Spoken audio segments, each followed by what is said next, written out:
sitting there comfortably and closing your eyes, and everything we're doing here with pain is equally appropriate for emotional pain and difficulties there.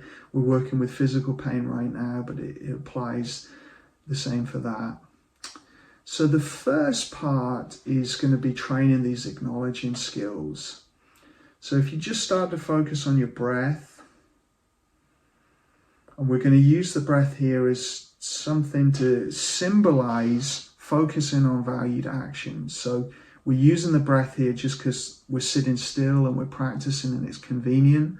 But in life, this focus on the breath could be engaging with your work, connecting with someone you love, doing a creative activity, listening to something. So, it's the same skills like as we're using with the breath. So just focusing on the flow of the breath, relaxing, feeling that rise and fall of the abdomen. If for some reason the breath isn't comfortable because of illness, COVID, linked to anxiety, then just focus on a comfortable feeling in your body, or if there's no comfortable feeling in your body, focus on a sound.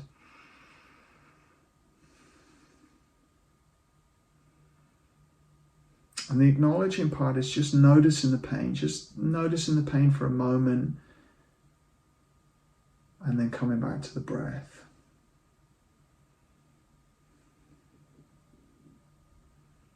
And acknowledging the pain and coming back to the breath. And then as we get really good at this, we can let the pain just be in awareness in the background, but the foreground is the breath, contact with the breath. And as I say, it's values-based activity. So, it's talking to someone, it's doing something, it's engaging in a hobby, it's anything that's supportive and values-based. So that's the real simple stuff. We can add in labeling here, naming it, so you can say pain and then refocus back to your breath. Pain, focus back to breath, and maybe reactions also might be pain and anxiety, if it triggers anxiety, and back to breath. So labeling can help us acknowledge.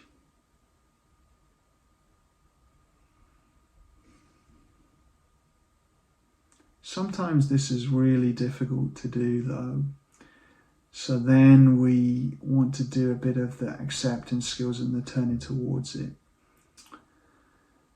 So we're going to work through a process of doing this. So first of all, just noticing throughout the whole body what you're experiencing. So the pain in the local area, but what else is there in the body? If you do a body scan from your head down. So are there other emotions, other feelings, other areas of pain? What else is there? And if the main center of pain grabs your attention more, acknowledge it, but also just check out what else is there.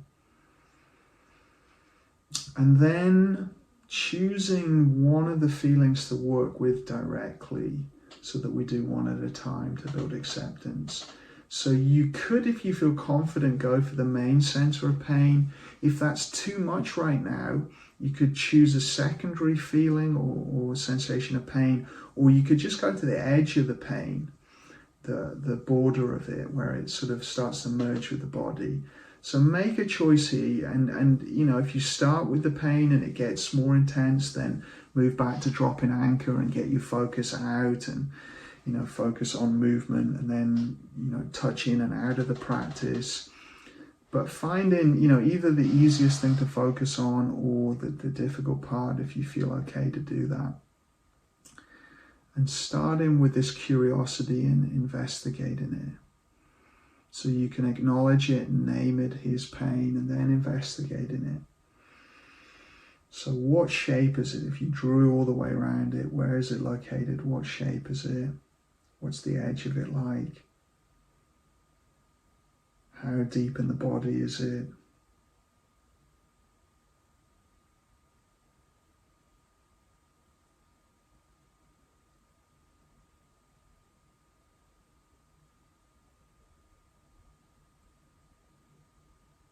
Is it shifting or changing at all?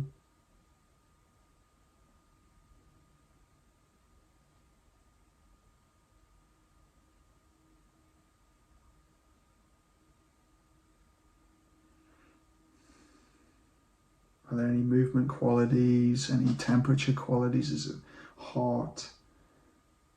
How would you describe it? Is it pulsing, shifting? Is it changing in intensity, up and down? Is it expanding, contracting? Just investigating it with curiosity. Not what your mind is telling you it's like, but what is it like as you really curiously investigate it. And if at any point it's too difficult, switch feeling, drop anchor, come in and out of the practice, go back in.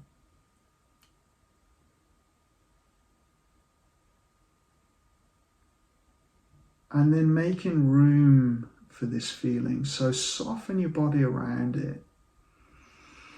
So for example, if the pain was in your knee, softening the leg and hips and feet and everything around it. If it's in your neck or shoulders, softening your head, your face. So you're really relaxing and opening up the body and getting a sense that there is this center of pain, but there's the whole body around it. So there's some room for it. And you're softening that space. And you could breathe into it. That can be really helpful if we think about that metaphor of what many women do in childbirth. They'll really use their breath to help with the pain. So you could really link your breath in, breathe into this feeling, or get a sense of your whole body breathing around the pain.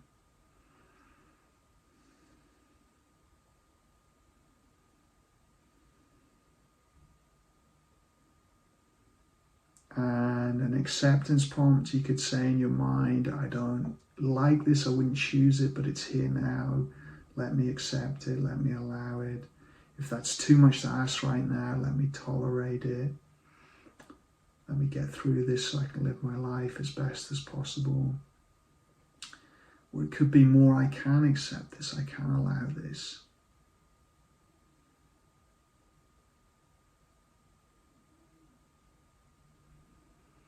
And the other part of all of this is looking for the reaction. So watching what your mind does, watching what your body does in response to it. Is there judgment, worry, thoughts saying, I can't bear this, this is too much, or maybe this will get worse, or, this is too difficult, or other people can do this, I can't.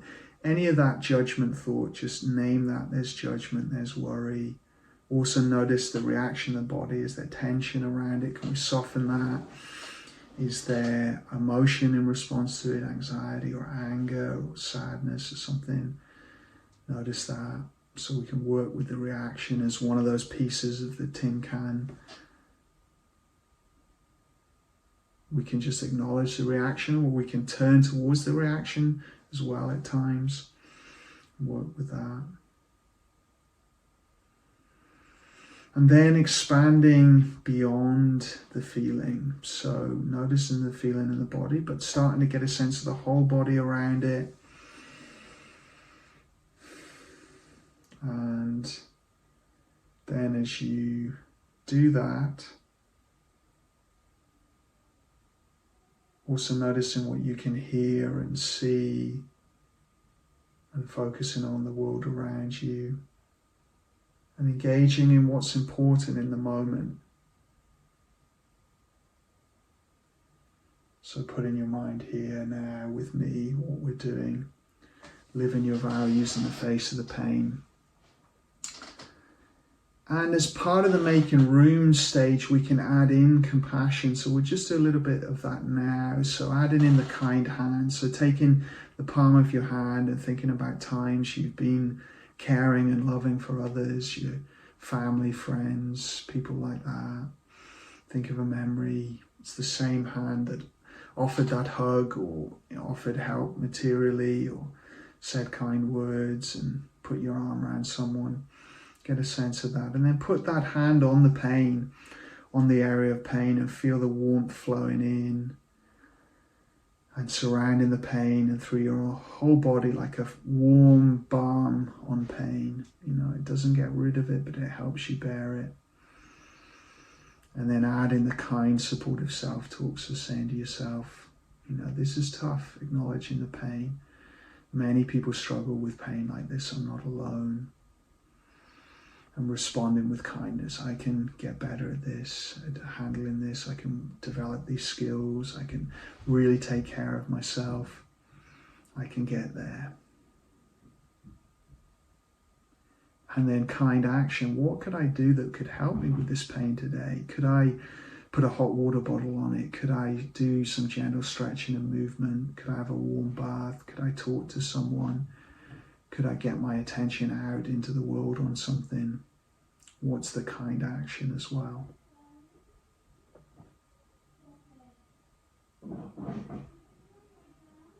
And the final part is, this message.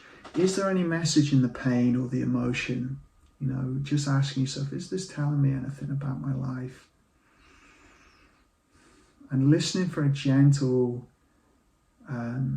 sound. So one of the people I've learned a lot from, Patricia Zarita, talks about this as, it comes like classical music in the background. If there's a message from it, it's gentle, intuitive in the background. It's not loud, strong, sort of heavy metal or aggressive music of any, pick your aggressive music, whatever, is the metaphor for you.